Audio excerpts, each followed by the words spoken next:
Hello, this is Matthew with Technomicon Media, and this week's Game Tech article is Star Wars The Old Republic on a live server for the public. So the very first thing you're going to do before you actually create your character is choose your alignment, of course, between the Republic and the Sith Empire, basically light side versus dark side, if you want to think about it that way. And you start off picking your class, and I just want to briefly talk about classes real quick.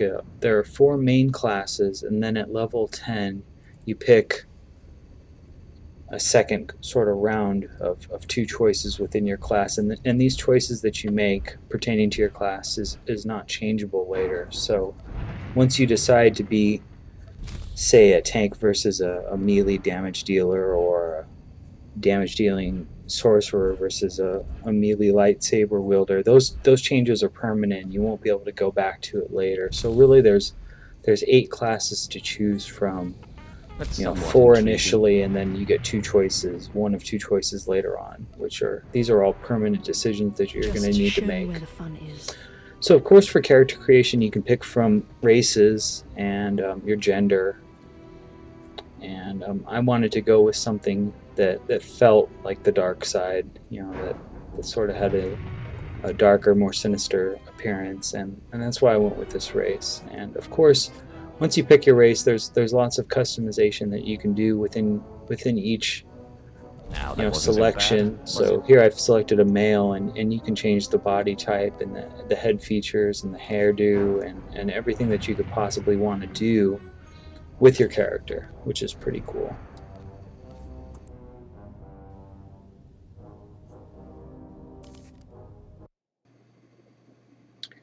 And here we have questing, and specifically combat quests in Star Wars The Old Republic. Most of the quests that players are going to be doing are combat related. Even missions that are more covert operations or retrieving items or finding contacts will always require some sort of combat for the most part to get to. And just showing off some of the Sith Inquisitor abilities.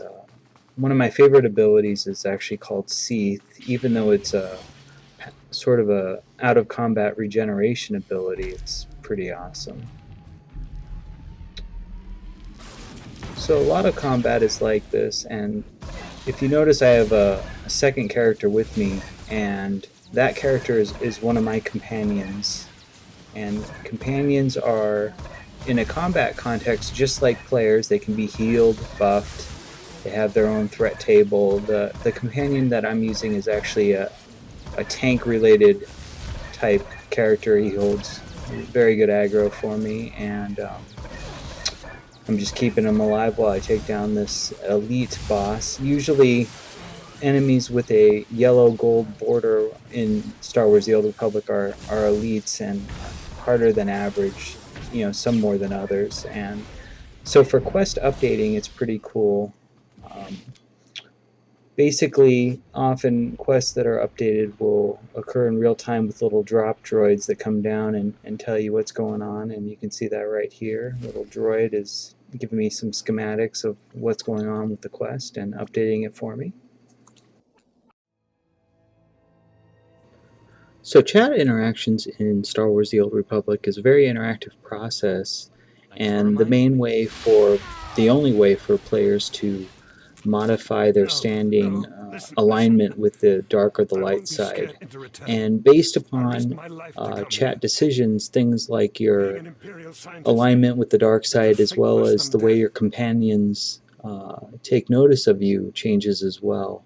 So here I'm demonstrating a chat interaction that's changing both my dark side faction standing as well as my companion standing. My companion seems to feel best when I make evil decisions, and that's sort of it's bad to be good, or it's good to be bad type scenario going on. And here we go, more dark side. And the thing about chat interactions is they affect, the quest that you're currently on, as well as future quests. So decisions you make in these chat interactions will affect not just what's going on in the present, but will also be affecting what occurs in the future. If you decide to kill somebody or save somebody or lie to one person or turn them into another. And here we're taking a look at ship features for Star Wars The Old Republic. This specifically is the ship type for the Sith Inquisitor. Players will get the ship, I believe, around level 15 or, just after leaving their second planet, which is pretty cool, and your character is pretty excited when they get it, and I was pretty excited to get it because there's certainly a lot of very cool features on the ship, which I'm going to go into. So here we're actually on the ship, and that door right there was to exit back into orbit.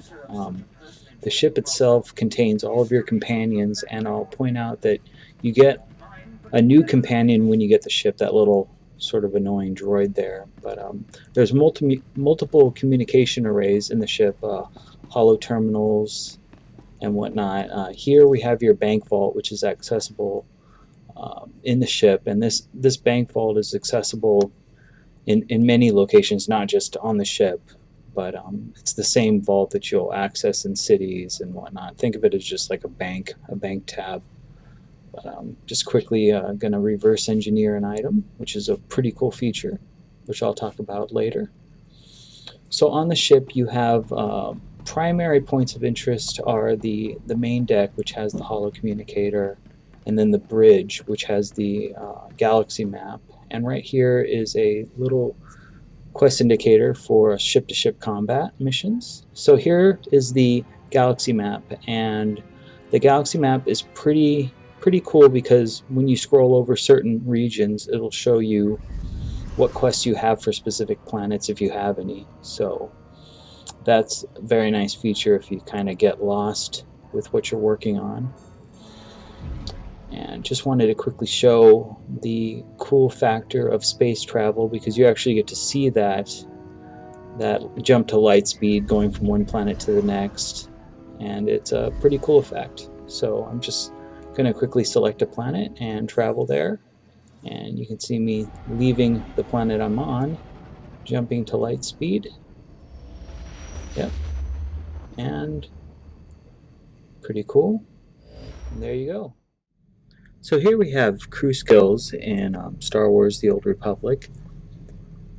And the way crew skills work is you get a little additional tab in your main UI, and it's in the shape of a diamond, and all the crew skill trainers and vendors have this little corresponding icon with them.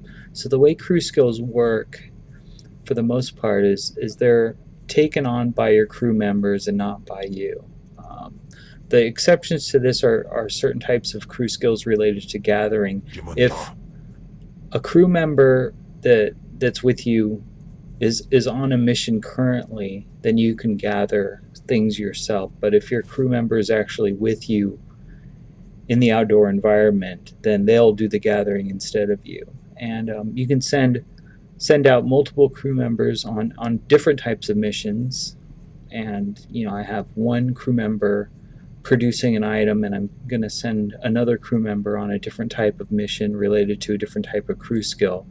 And the restrictions on crew skills seems to be, at least for the level that I am, or possibly it's related and limited to the amount of crew members you have. I have 2 crew members at the moment. Is 3 total crew skills, and only 1 crew skill can be a crafting item production type crew skill. But the thing about item production crew skills is you can queue multiple jobs, which is pretty cool. So if you make an item, you can make multiple items without having to constantly check back with your crew member. And here's the codex entry, and it describes each of the types of crew skills and what they're used for and what will complement them the best, in terms of which gathering skill suits which crafting skill, and so on and so forth.